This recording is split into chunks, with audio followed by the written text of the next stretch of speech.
가우스 법칙을 우리 지금 하고 있는데, 가우스 법칙이라는 게 뭐라고 얘기했죠? 가우스 법칙은 전기선속을 전체 닫힌 면에 대해서 구했더니 그 값이 입실론 제로분의 QA다. 여기서 입실론 제로는 쿨롱 상수가 4파이 입실론 제로분의 1이라는 값이다. 뭐 이게 뭐지? 고민하지 말고 그냥 그런 값 다 하세요.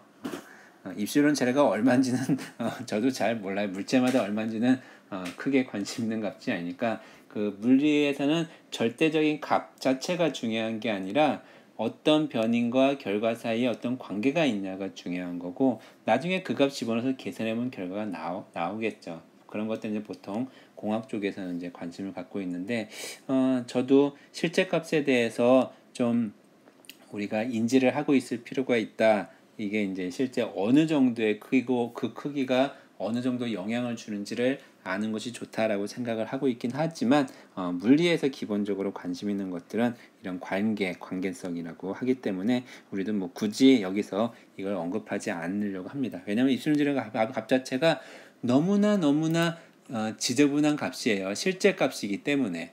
그래서 그 여러분들 앞에서 우리가 얘기했던 것처럼 그 값 자체를 아는 것이 그렇게 중요하다고 생각하지는 않습니다. 그 8.85 곱하기 10의 마이너스 12승 막 이런 값이니까요.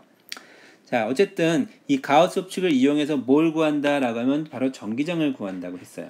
근데 전기장을 구할 때 어떤 경우에 대해서만 하냐면은 대칭적인 경우에 대해서만 하려고 합니다. 그 얘기는 뭐냐면요, 우리가 이제 요 오른쪽은 비교적 쉽게 알 수가 있어요. 왜냐면 가우스면을 잡아서, 그러니까 가우스면은 그물이죠. 그물을 잡아서 그 속에 들어있는 전하를 모두 더해주기만 하면 돼요. 그런데 요 왼쪽이 문제인 거죠. 요 왼쪽 적분이 문제인 거죠. 그래서 요 왼쪽 적분을 쉽게 하기 위해서 대칭적인 경우를 사용해 주는 거예요. 밑에 이제 내용들을 다시 보긴 하겠지만, 대칭적인 경우라는 건 어떤 경우냐면, 첫 번째 2하고 면적하고 DA하고 나란하거나 2하고 DA가 수직하거나, 이게 가능한 것이어야 된다는 거죠. 자, 나란하면 어떻게 돼요? 나란하면 이 DA가 2 곱하기 그냥 DA로 바뀌죠. 즉 벡터의 내적의 코사인 세타가 1이 돼버리기 때문에 이 내적의 의미가 없이 그냥 스칼라 곱처럼 쓸 수가 있다는 거죠. 수직하면 어때요? 더 쉽죠. 2하고 DA하고 내적해주면 이놈이 0이 되는 거죠. 그래서 첫 번째 가우스면을 잡을 때 조건이 뭐냐? 수직하거나 나란하게, 그렇게 가우스면을 잡는 거예요. 다음 두 번째는, 물론 이제 우리가 구하려고 하는 거는 어떤 조건에, 그러니까 전하가 어떤 분포를 가지고 있을 때 거기에서 얼만큼 떨어져 있는 그 지점에서의 전기장을 구하는 거긴 하지만, 그것이 가능한 이제 면을 잡는 그런 방법으로서 첫 번째 조건이 전기장과 면의 법선이 나란하거나 수직하거나 하는, 그게 첫 번째 조건이고요.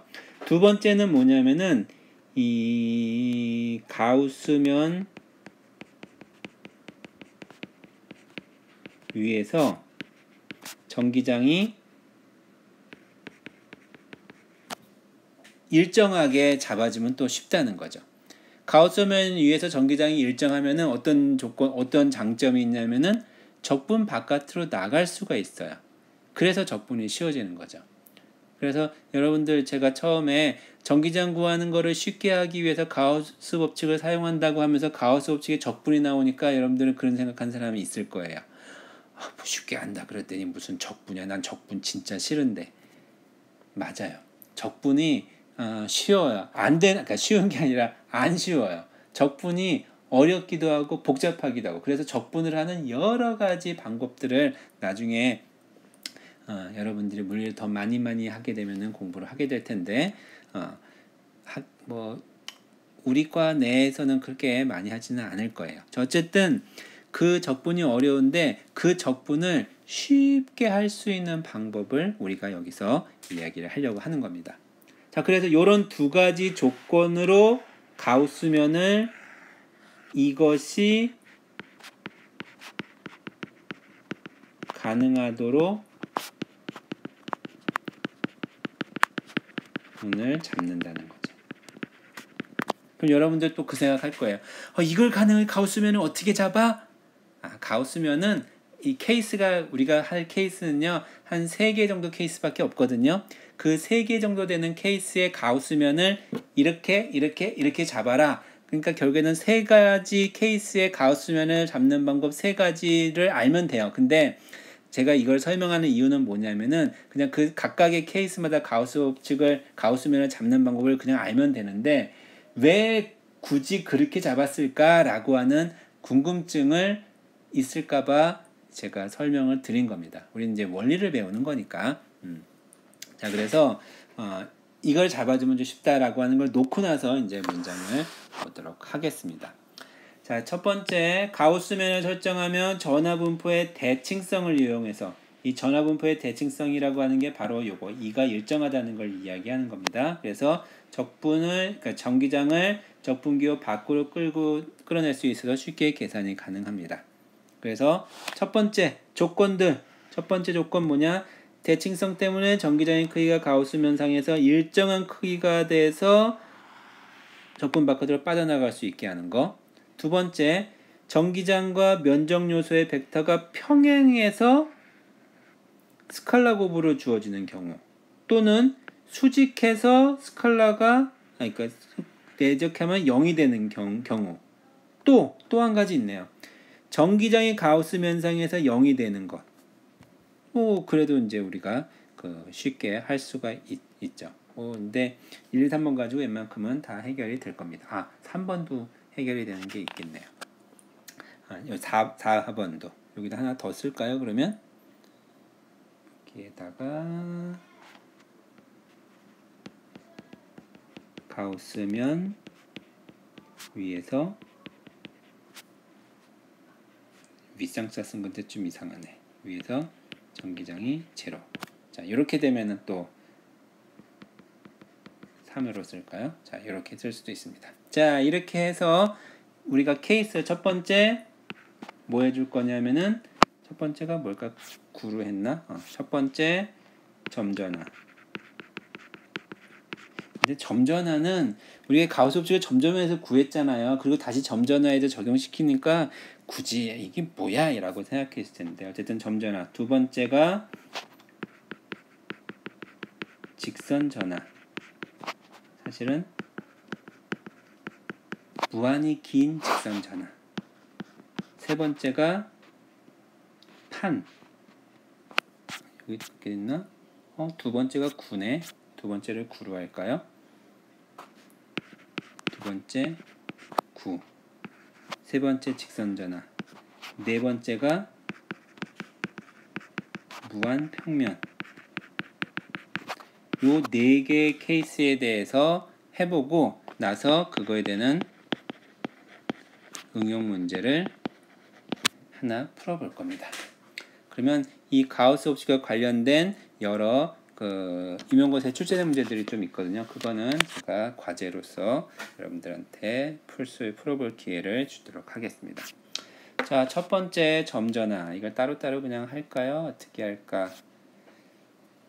한번 여러분들 반복하는 의미로 제가 따로 하나씩 설명을 하고 그 다음에 여러분들과 같이 복습하는 차원에서 내용을 좀 보도록 하겠습니다. 자, 첫 번째는 뭐냐면은 점전하에 대한 전기장이에요.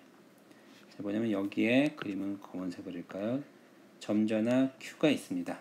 자, 그럴 때 여기에서 R만큼 떨어져 있는 요점 P점에서의 전기장을 구하라고 하는 거예요.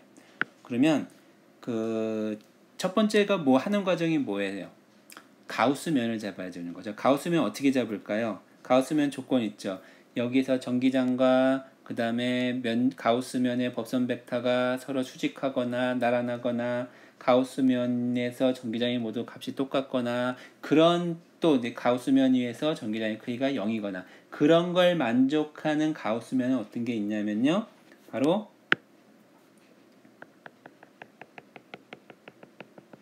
이렇게 지금 입체니까 9라고 나타내 준 겁니다. 9로 가우스면을 9로 만들어 주는 겁니다. 자, 그래서 이 dA는 입실론 제분에 Q로 적용시켜 줄 거예요. Q인이죠. 자, 왼쪽을 적용시켜 봅시다. 왼쪽 항. 이 dA는 우선 전기장하고 법선 벡터하고 나란해요, 수직해요, 아니면 어떤 값을 가지고 있어요. 그렇죠. 다 나란하죠. 여기서의 법선 벡터 이거죠. 전기장도 똑같은 방향이죠. 그래서 얘는 뭐가 되냐? 이 dA가 됩니다. 그 다음에 거리가 똑같은 반지름 R을 가진 구니까 거리가 똑같으니까 당연히 전기장의 크기도 똑같겠죠. 그래서 전기장이 바깥으로 나갑니다. 이렇게. 그럼 결국 뭐예요? 면을 다 더해준 거니까 9의 겉면적 4파이 R제곱이죠. 그래서 2 곱하기 4파이 R제곱이 됩니다. 자, 우측항은 어떻게 되냐? 실험제분의 Q2는 내부에 들어있는 전하의 총량이 얼마예요? Q죠. 그래서 입실론 제곱분의 Q. 그래서 가우스 법칙을 적용시켜주면은 2 곱하기 4파이 R 제곱은 입실론 제곱분의 Q. 그래서 전기장 2는 4파이 입실론 제곱분의 1에 R 제곱분의 Q가 되는 겁니다. 4파이 입실론 제곱분의 1이 그 쿨롱 산소 K2였잖아요. 그래서 이거는 K2 R 제곱분의 Q하고도 똑같은 겁니다. 근데 우리 이제 K보다는 R을 많이 사용을 해줄 거예요.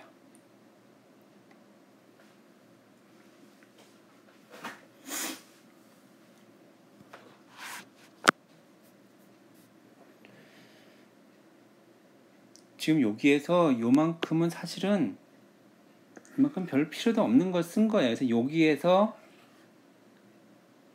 요거 쓰고 요거 쓰고 여기에서 바로 요거 쓰니까 식 자체가 굉장히 사실은 단순해지는데 일부러 이렇게 길게 쓴 겁니다. 자, 다음번엔 조금 더 간편하게 쓰도록 할게요. 자, 두 번째 9인데 어떤 거냐면은 균일하게 전하가 분포되어 있는, 그래서 균일하게 전하가 분포되어 있는 구에 대해서 그때 전기장의 그 크기가 위치에 따라서 어떻게 되는지를 보려고 합니다. 자, 이때는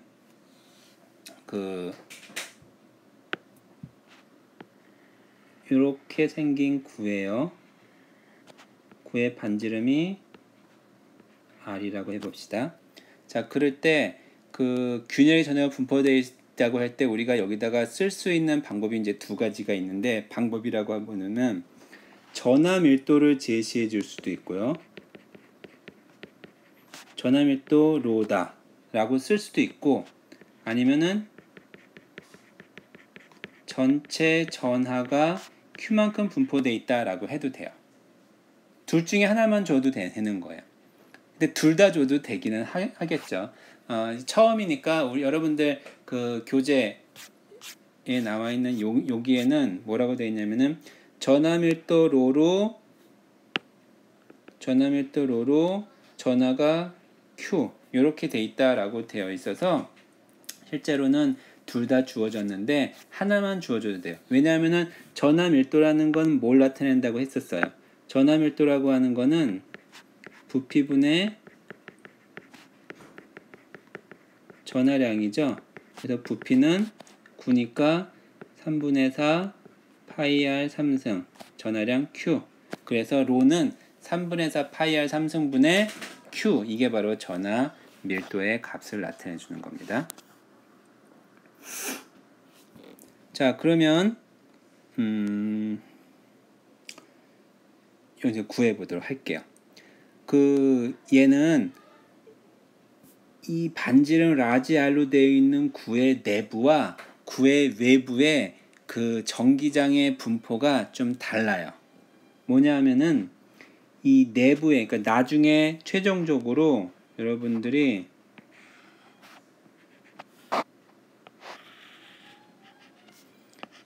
거리에 따라서 전기장의 크기를 구할 텐데, 반지름이 라지 R이 될 때 이 왼쪽 영역과 오른쪽 영역의 그림의 모습이 틀려진다는 걸 얘기하는 겁니다. 자, 그래서 만약에 첫 번째로 거리가 라지 R보다 클 때, 즉 뭐냐면 같다는 써도 돼요. 외부를 말한 겁니다. 그럴 때는 가우스면을 이렇게 바깥쪽으로 잡아주면 돼요. 이렇게 R로 돼요. 그러면 이제 이거는 사실 좀 전에 했던 거랑 똑같거든요. 가우스 법칙 EDA 이것은 얘가 그 전기장하고 면하고 나란한 방향이니까 그냥 DA가 되고, 그 다음에 E는 스칼라 똑같으니까 밖으로 빠져나가서 DA가 되고, 그러니까 2 곱하기 4파이 R 요 가우스 면 위에서 제곱이 되겠죠. 그래서 2 곱하기 4파이 R 제곱은 입실론 제로분의 내부에 들어있는 전하의 총량, 여기 라지 Q 있죠? 라지 Q. 그래서 우리는 전기장을 4파이 입실론 제로분의 1에 R 제곱분의 Q. 그래서 이렇게 줄어드는, 그 다음에 요때 값이 얼마냐면은 여기다가 라지 R 집어넣어주면 되니까 4파이 입실론 제로 R 제곱분의 Q라는 값을 갖는 이런 형태의 그래프를 우리가 얻을 수가 있죠. 이런 형태 그래프. 자, 그 다음에 두 번째는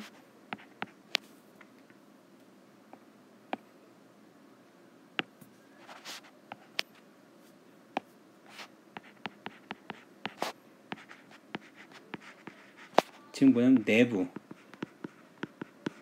작을 때는 어떤 일이 벌어지느냐? 그림 여기다가 새로 그릴까요?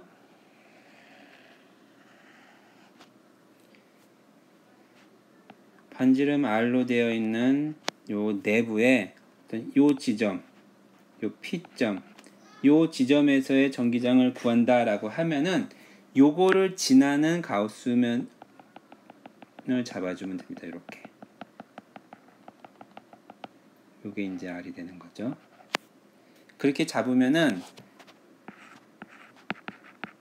이 DA는 똑같아요. 이거는 이 DA 서로 나란하니까 전기장 똑같으니까 밖으로 빠져나가서 2 곱하기 4파이 R 제곱 똑같습니다.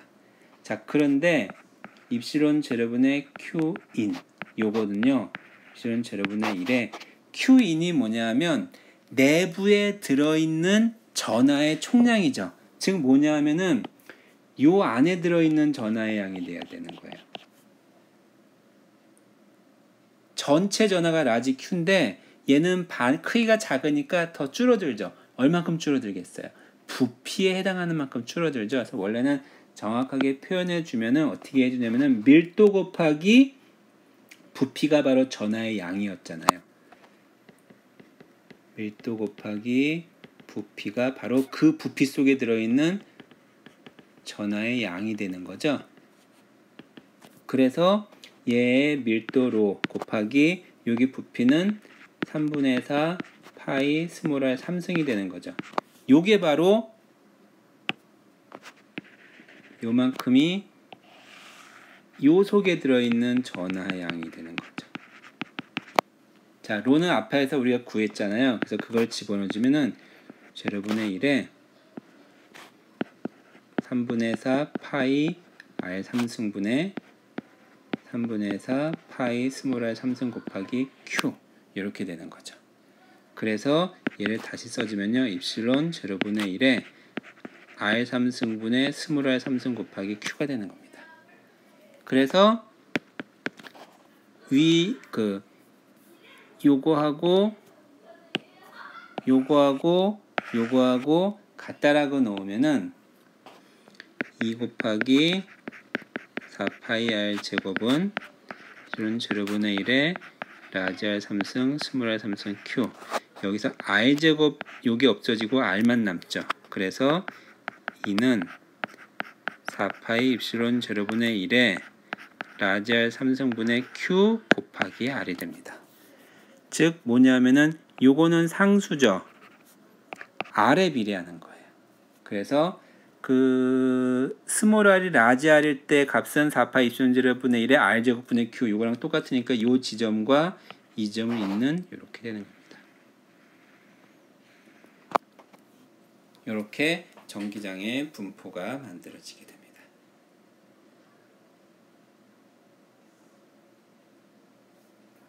깔끔하죠?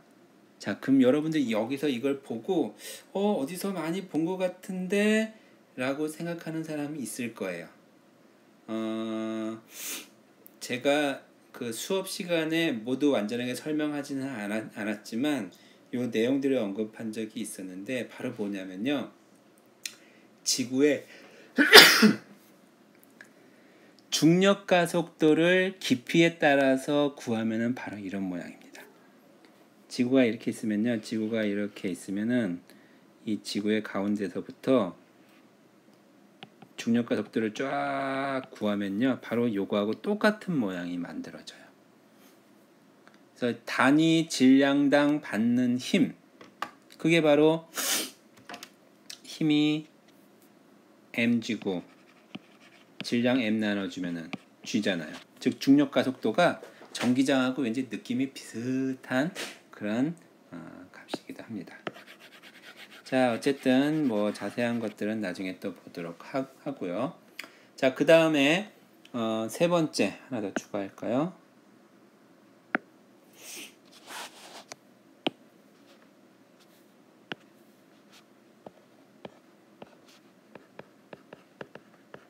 무한 직선 전하.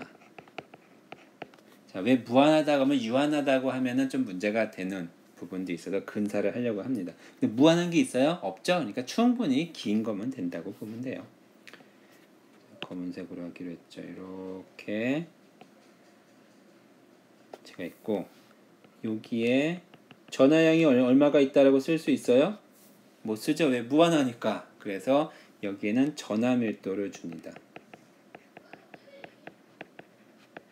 람다. 전하 밀도 람다를 주면은 우리가 전하의 양은 어떻게 알 수 있냐? 길이와 밀도를 곱하면은 그 길이만큼 들어있는 전하의 양이 되는 거죠. 자, 여기에서 r만큼 떨어져 있는 요 지점. 보통 이 경우에는 2차원의 그 원통 형태로 만들어지기 때문에 r보다는 r를 많이 사용해 주는데 우리는 그냥 그 r이라는 값을 쓰도록 하겠습니다. 자, 요 지점에서의 전기장을 구하라. 그러니까 무한직선 전하에서 직선에서 얼마큼 떨어져 있는 부분에서 전하를 구하라고 한 건데 이걸 구할 때 어떻게 구하냐면요. 그 가우스면은 어떻게 잡냐? 원기둥 형태로 잡습니다. 왜? 앞에서는 그 조건을 만족하는 게 바로 원기둥이거든요. 이렇게 요 면을 포함하게 이렇게 원기둥 형태로 잡습니다. 그러면 이 DA는 Q인을 쓸 건데, 자, 왼쪽은 요 원기둥의 면을요 쪼개면요 1번 면, 2번 면, 3번. 그러니까 1번은 위쪽 면, 2번은 아래쪽 면, 3번은 이 옆면 이렇게 세 가지로 구분해 주면은 얘는 뭐가 되냐 하면은 1번에 대한 적분, 2번에 대한 적분. 사실은 얘는 1번 적분, 2번 적분, 3번의 적분 세 가지로 구분할 수가 있어요. 그런데 1번 적분은 값이 어떻게 될까요? 1번 적분은 어떻게 돼요? 면의 방향과 전기장의 방향이 어떻게 돼요? 수직하죠? E하고 DA하고 서로 수직합니다. 이게 무한하지 않으면 수직하지 않아요. 그러니까 무한하니까 전기장이 전부 다 이렇게 방사선으로 나가는 거고, 무한하지 않으면은 약간 꺾이기 때문에 수직하지 않아서, 그래서 이제 이 무한이라는 말을 쓴 거거든요. 자, 어쨌든 전기장과 면의 법선이 수직하기 때문에 요 놈은 0이 됩니다. 2번도 역시 전기장하고 면하고 서로 수직합니다. 3번은 전기장하고 면하고 서로 나란합니다. 그래서 얘는 뭐가 되냐?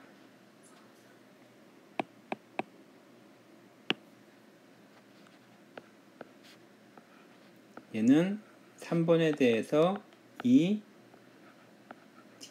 됩니다. 그런데 얘는 전기장이 면 위에서 똑같은 값을 갖겠죠? 그래서 2가 되고 DA. 이 A는 결국 뭐냐면은 원통, 원기둥, 옆면의 면적이 되는 거죠. 그러면 어떻게 돼요? 이거 펼치면 직사각형이죠. 직선의 가로 길이는 원의 둘레, 즉 2파이 r이 되는 거고, 그 다음에 요거 길이는 모르니까 우리는 요거 길이를 h라고 합시다. h. 그럼 오른쪽은 뭐가 돼요? 오른쪽은 입실론 제로분의 q인, 요 내부에 들어있는 거는 바로 요만큼에 들어있는 요만큼의 전하죠. 그래서 요만큼의, 그러니까 이 가우스면 내부에 있는 거니까, 가우스면 내부에 있는 요만큼의 전하의 양은 전하 밀도에다가 길이 h를 곱해주면 되죠. 그래서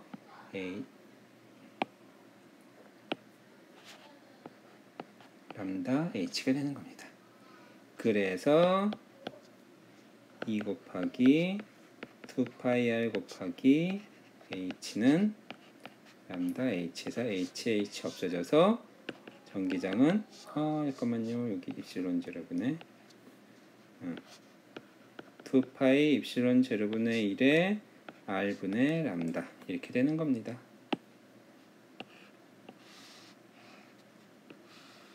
그래서 무한 직선 도선에 의한 전기장은요, 거리에 반비례해서, 다른 경우는 앞에는 거리에 어떻게 돼요? 요게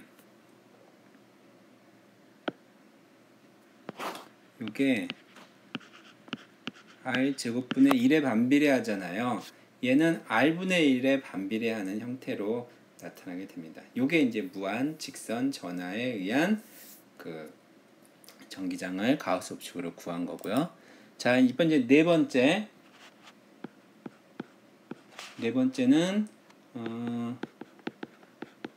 무한 평면. 무한 평면 뭐냐면 이런 평면이 있어요. 이런 평면이 있는데, 이런 평면에 전하가 균일하게, 다 균일입니다. 균일. 여기도 균일. 여기도 균일하게 전하가 분포되어 있을 때, 그럴 때 여기서 이 평면 위에서 떨어져 있는 어떤 지점에서의 전기장을 구하라 라고 하는 거예요. 뭐 실제로는 중요하진 않은데, 요 면에서 수직한 P점, 여기를 H만큼 떨어져 있는 요 지점이라고 해봅시다. 실제로는 별로 의미는 없어요. 이제 나중에 해보면요. 이때 요 면의 전하 밀도를 얼마라고 해주냐면은 전하량을 쓸 수가 없으니까. 왜냐면은 무한대니까. 전하밀도를 시그마라고 해주면요. 그러면 전하밀도에다가 면적을 곱하면 그 면에 들어있는 그 전하의 양을 알 수가 있는 거죠. 자, 가우스면을 어떻게 잡냐면요. 가우스면을 요 P를 포함한 원기둥. 근데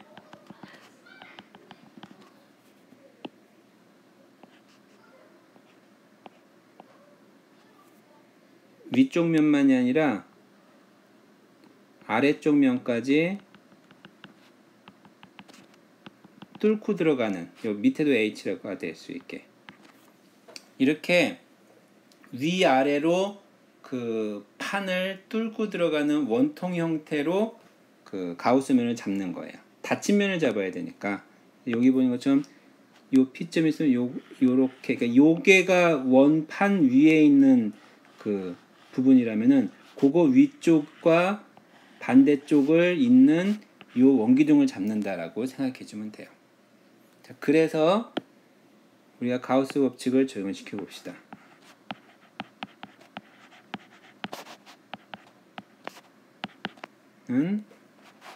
어떻게 되는지 보면은 여기도 위에를 1번 적분, 아래를 2번 적분, 옆면을 3번 적분이라고 할게요. 그러면 1번 적분, 2번 적분, 3번 적분이라고 해주면 우선 얘가 평면이니까 전기장의 방향은 위쪽 아래쪽 이렇게 되겠죠. 그러니까 이 3번이 전기장과 면적이 서로 수직합니다. 1번은 전기장과 면적이 서로 나란하고요. 2번도 당연히 전기장과 면적이 나란하겠죠. 그래서 얘는 3번이 바로 0이 돼서 날아가 버립니다. 수직하니까. 그리고 요거의 요 부분의 면적의 크기를 A라고 해볼게요. 그러면 같은 거리만큼 떨어져 있으니까 이 위쪽과 아래쪽의 전기장의 크기는 똑같겠죠. 그리고 위쪽은 전기장의 방향이 위쪽, 아래쪽은 전기장의 아래쪽. 법선도 위에는 위쪽, 아래는 아래쪽이니까 부호는 똑같잖아요. 그래서 얘는 뭐가 되냐면은 2 곱하기 A 더하기 얘도 2 곱하기 A. 이 세 번째가 0이 돼버리죠. 그래서 2배의 2A가 되는 겁니다. 자, 오른쪽은 뭐가 되냐면요. 이게 레프트.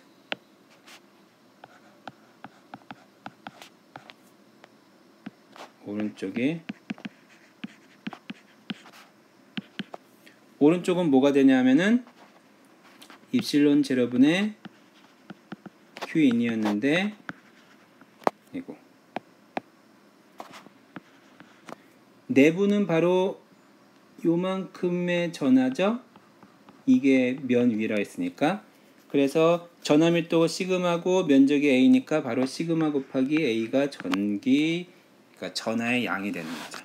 그래서 왼쪽과 오른쪽이 똑같다 그러면 2배 곱하기 2A는 입실론 제로분의 시그마 A. 그래서 AA 없어지면 2는 2 입실론 제로분의 시그마. 그래서 전하 그 전기장을 이런 값으로 구할 수가 있었습니다. 자, 여기서 여러분들이 우리가 관계를 아는 게 중요하다고 했었잖아요. 특이한 거. 얘는 이 무한직선 전하는 R분의 1에 비례했었고요. 점전하나 구 같은 경우는 구의 외부죠. R 제곱분의 1에 반비례했었고 구의 내부는 R에 비례했었고요. 그런데 무한 평면 같은 경우에는 어때요? 이 입실론 제로분의 시그마 위에서 우리가 H를 쓰기는 썼지만 그 값이 결과에 나오지를 않죠. 그 얘기는 뭐냐면은 무한 평면인 경우에 그 평면에 가까운 지점이나 먼 지점이나 상관없이 전기장의 크기는 같다는 거예요. 균일한 전기장이 만들어진다. 왜 그러냐? 무한하기 때문에. 그러니까 무한하다는 게 우리가 상상이 잘 안 가잖아요. 그래서 무한하기 때문에 가까이 있거나 멀리 있거나 그 똑같은 전기장의 크기를 일정한 값을 갖는다 라는 걸 얘기를 해주는 겁니다. 자, 이렇게 해서 1번부터 4번까지 4개의 케이스에 대해서 전기장을 구했어요. 자, 이거 말고 특별한 거는 좀 이따 응용한다는 거 있었죠? 그거 하나에 대해서 설명을 할 텐데 그거 설명을 하는 걸 제외하고는 나머지는 이거 이상의 새로운 거를 우리가 해보지는 않을 겁니다. 자, 점전의연 전기장 여기 나와 있는 것처럼 그 가우스 법칙 적용해서 요 가우스 법칙을 구했었고요. 그래서 가우스 법칙의 요 값을 이렇게 구해서 입실론 제곱의 Q하고 똑같다고 넣고 이런 값을 구할 수가 있었습니다. 그 구 같은 경우에는요, 왜 그 반지름이 반지름 A로 썼네요. 우리 라지 R로 썼는데 9의 반지름보다 큰 경우에는 요 바깥쪽에 가우스면을 잡았고요. 작을 때는 작은 쪽에 가우스면을 잡아서 이게 클 경우에는 상관은 없죠. 클 경우에는 앞에서 점전했던 거 똑같은데 작은 경우에는 요 안에 들어있는 전하의 양을 구해야 되죠.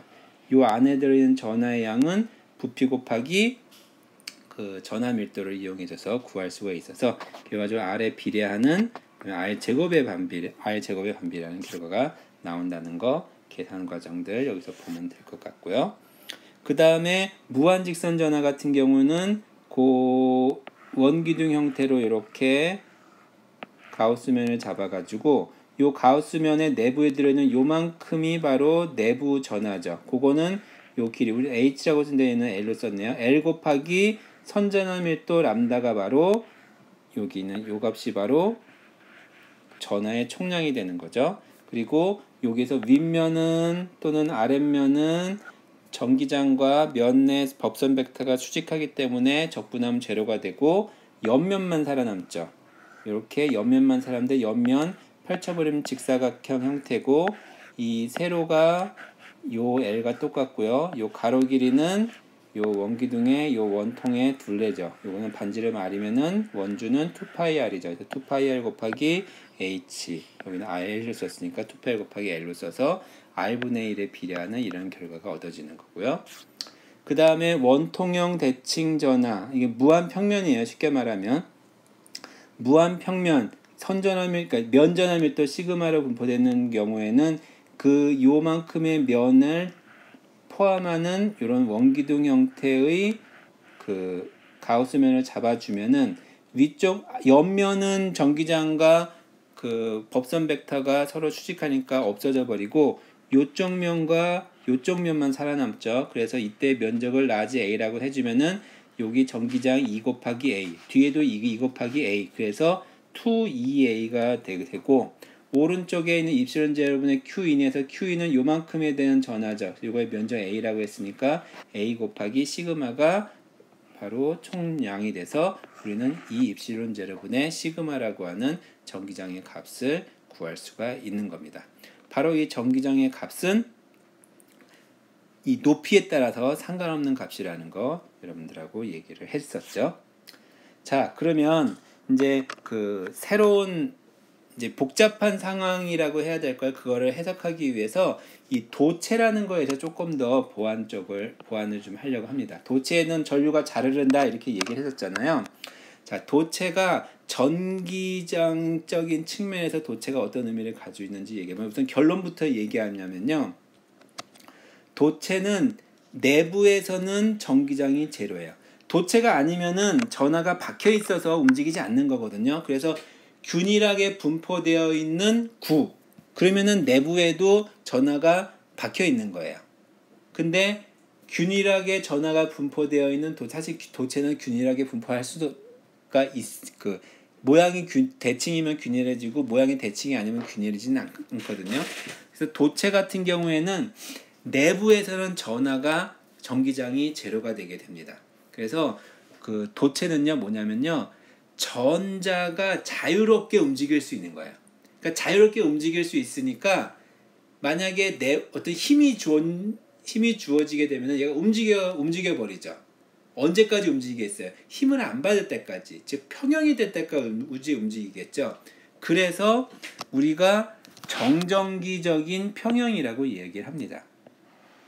정전기적인 평형 상태에 도달했을 때 그거를 이제 우리가 이야기를 하게 되는데 도체는요 이 정전기전 표현 상태를 아주 순식간에 보통 10의 마이너스 뭐 10몇 승 그 초 내에 표현 상태를 만드는 거를 도체라고 얘기를 합니다. 실제로 뭐 존재하는 것들은 그 이상적인 도체는 실제는 존재하지는 않지만 뭐 은이나 구리 이런 것들이 이상적인 도체에 가깝다라고 이제 얘기를 하죠. 그래서 도체 내부에는 항상 전기장이 0이에요. 그리고 내부가 0이니까 만약에 도체에 전하가 없기 때문에 0이 아니에요. 전하가 있는데 그 전하가 어디에 존재하냐? 표면에만 존재합니다. 그리고 이 도체 표면 바로 밖에서의 전기장은요, 표면에 수직하게 됩니다. 그리고 또 한 가지 그 뾰족한 점에서 그 전하 밀도가 높게 됩니다. 이 네 가지 특성들을 가지고 있는데, 자, 왜 그런지를 대충 설명을 해보면요, 우선 이렇게 설명할게요. 이게 도체라고 할게요. 이게 도체라고 해보면은 이 외부에서 전기장이 이렇게 주어졌다고 해볼게요. 그러면 도체 내에 뭐가 있어요? 자유전자가 있어서 전기장이 이렇게 오니까 자유전자가 이쪽으로 이동을 해서 여기에 전자들이 이렇게 쫙 몰리게 돼요. 이쪽 방향으로. 그러니까 왼쪽은 마이너스 전하를 띠게 되고 오른쪽은 플러스 전하를 띠게 되죠. 그러면 요 플러스 마이너스에 의해서 전기장이 내부에 이렇게 형성이 됩니다. 이렇게. 그래서 원래 밖에서 나온 전기장과 내부의 전하에 배치해서 만들어진 전기장이 상쇄가 돼서 내부의 전기장이 0이 돼버리는 거예요. 그래서 도체 내부에는 전기장이 0이다. 그래서 지금 여러분들 그냥 이거는 공식처럼 생각하세요. 도체 내부는 전기장이 0이다. 그냥 이거는 그 명제라고 생각을 하세요. 전기장이 0을 만들어주는 물질, 그런 거를 우리가 도체라고 한다, 이렇게 생각해도 돼요. 항상 외부에서 어떤 조건이 주어져도 항상 도체 내는 전기장이 0이 돼버리는 겁니다. 자, 전기장이 0이라는 얘기가 뭐예요? 전기장이라는 게 뭐라 그랬어요? 전기력이라 그랬죠. 다리 전하가 받는 전기력. 전기력이 0이니까 내부에 전하가 있으면요, 그 밀려나요. 그러니까 그 내부에 전하가 두 개 있다. 그럼 서로 밀어내겠죠. 그럼 전기장이 0이 된다는 건 어떤 거예요? 바깥쪽으로 보내야지만 전기장이 0이 돼버리는 거죠. 그 얘기는 또 이렇게 보여요. 이게 도체예요. 가우스면을 이렇게 잡아요. 그러면 가우스면 위에서 전기장이 제로니까 그 이 dA 해주면은 얼마가 돼요? 0이 돼버리죠. 그리고 요거는 입실론 제로분의 Q인이니까 결국에는 이게 0이라는 소리니까 가우스면 내부에 전하가 0이 되는 없다는 거죠. 그래서 요 가우스면을요, 요 표면에 아주 가깝게 이렇게 만들어져 버리면은, 즉 도체 내부에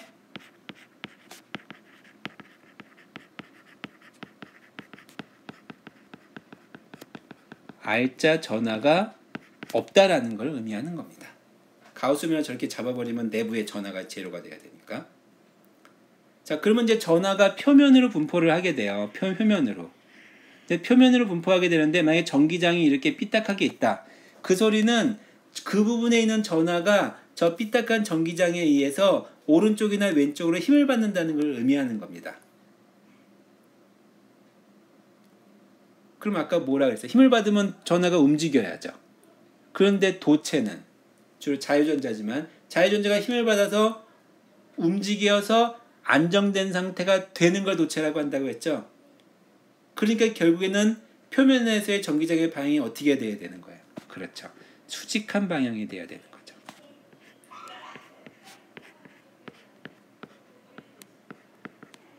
이렇게 수직한 방향이 될 수밖에 없는 게 도체의 정의에서 나오는 겁니다. 자, 그 다음에 그 전하 밀도, 그러니까 뾰족한 것과 이 뾰족한 곳에 전하가 그 밀도가 높다라고 하는 거는 요건 이제 이런 식으로 설명을 해요. 작은 도체와 큰 도체 두 개를 이렇게 붙여놔요. 그러면 전하는 골고루 분포를 해요. 골고루 분포를 하는데, 그러니까 여기에도 골고루 분포하고 여기도 골고루 분포를 하는 어디 분포해? 표면에만 분포하죠. 전하 밀도라고 하는 거는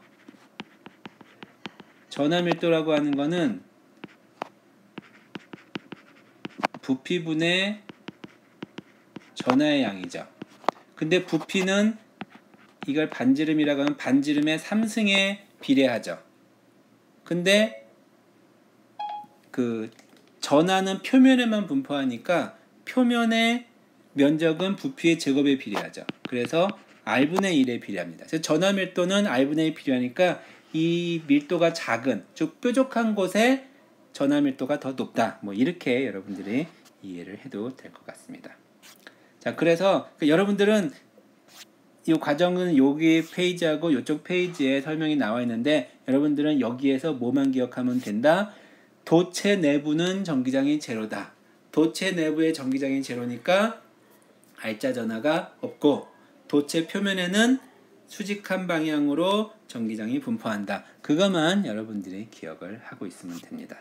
자, 그래서 이와 같은 거를 그 원리를 이제 여기에다가 그 이유들 제가 말씀드렸던 거를 설명을 닫고 있습니다. 우리는 요 예를 한번 요 문제를 좀 풀어보도록 할 거예요. 자, 이 문제를 풀기 위해서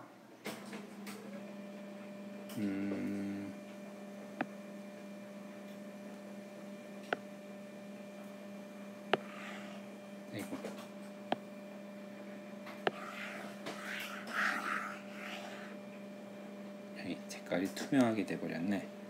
자, 칸을 좀 멀려 있으니까 문제를 좀 보도록 할게요. 양전하 EQ로 반지름이 A인 도체구가, 도체구의 도체구, 요거 1번, 여기가 도체구라는 겁니다. 반지름이 스몰 a고 전하량이 EQ로 대전된 도체구가 있고요. 그 다음에 반지름이 내부가 B고 외부 반지름이 C인 요 파란색 부분이죠. 얘는 도체구 껍질. 왜 껍질이냐면은 이 도넛 형태로 되어 있기 때문에 껍질이라고 하는 겁니다. 여기에 마이너스 Q로 대전되어 있어요. 그럴 때 1번 구역, 2번 구역, 3번 구역, 4번 구역에 그 전기장을 구하라고 하는 겁니다. 자, 그러면은 1번 구역, 그럼 시험 문제도 이렇게 비슷하게 낼 거예요. 1번, 2번, 왜 이래? 2번, 3번, 4번. 자, 1번은 도체 내부죠. 도체 내부의 전기장 얼마예요? 0. 3번은요. 3번도 도체 내부죠. 전기장 얼마예요? 0. 2번과 4번만 해주면 돼요. 자, 2번 하기 위해서 가우스면을 이렇게 잡습니다. 이렇게 잡아서 반지름을 R로 해주면요. EDA는 입실론 제로분의 Q인. 왼쪽은요 많이 했죠. 그냥 우린 결과 쓸게요. 4파이 R제곱. 오른쪽은 입실론 제로분의 Q인이 얼마예요? 이 점선 내부에 있는 전하의 총량 어디 있어요? 플러스 EQ죠? EQ. 그래서 전기장 E는 4파이 입실론 제로분의 1에 R 제곱분의 EQ가 됩니다. 자, 3번 제로고 4번은 여기에다가 가우스면을 이렇게 잡게 되죠. 이렇게 잡아주게 되면은 얘는 뭐가 되냐면은 똑같이 가우스 법칙을 적용시켜주면요. 실온 제로분의 Q인이 되는데 왼쪽은 역시 계속 했으니까 그냥 답 쓸게요. 4파이 R제곱. 자, 오른쪽 입실론 제로분의 Q인은 이거 내부에 있는 전하의 총량이에요. 이거 내부에 있는 전하의 총량이 얼마냐면은 여기에 플러스 EQ가 있고 여기에 마이너스 Q가 있어요. 그러니까 두 개를 더해야 돼요. 그러면 얼마가 되는 거죠? 그렇죠. 플러스 Q가 되는 거죠. 그래서 전기장 E는 4파이 입실론 제로분의 1에 R 제곱분의 Q가 되는 겁니다. 그래서 그래프를 그리면요. 여기 그래프 그렸으니까 따라서 제가 표시만 할게요. 반지름이 0부터 A 사이 구간에는 0, 그 다음에 B하고 C 사이에도 0, 그 다음에 A하고 B 사이에는 요거죠. R제곱분의 2Q, 그 다음에 그 C보다 클 때는 R분의 Q가 되는 거죠. 그래서 요 그래프가 이렇게 되는데, 요 그래프는 이렇게 따져보면 이렇게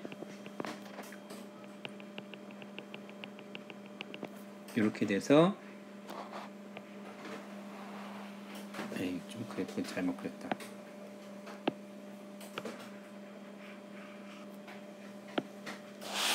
요 그래프의 모양이 이렇게 요거의 2배 이렇게 되는 값으로 나오게 되는 거죠. 자, 가우스 법칙 이용해 주니까 굉장히 복잡하게 생길 것 같은 모양도 할 수가 있죠. 자, 이거 여러분들 도체냐 도체가 아니냐를 구분을 잘 해줘야 돼요. 그러면 전기장의 모습이 어떻게 되는지 한번 그림을 그려볼까요?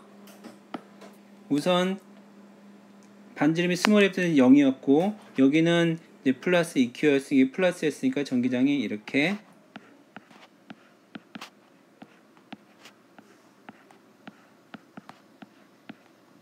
됩니다. 자, 그 다음에 요거보다 클 때는 플러스 Q죠. 우리가 전기장의 크기는 화살표의 개수로 나타내니까 여기는 이렇게 전기력선을 나타내주면은 이렇게 쓸 수가 있을 겁니다. 내부가 바깥쪽보다 밀도가 더 높게 이렇게 그림을 그릴 수가 있을 거라고 생각이 듭니다. 자, 이렇게 해서 가우스 법칙을 배웠고요. 그래서 가우스 법칙을 배우니까 아주 쉽게 우리가 그 전하의 분포를 알 수가, 이 전기장의 모습을 우리가 알 수가 있게 됐죠. 자, 이렇게까지 해서 19장을 마치도록 하겠습니다.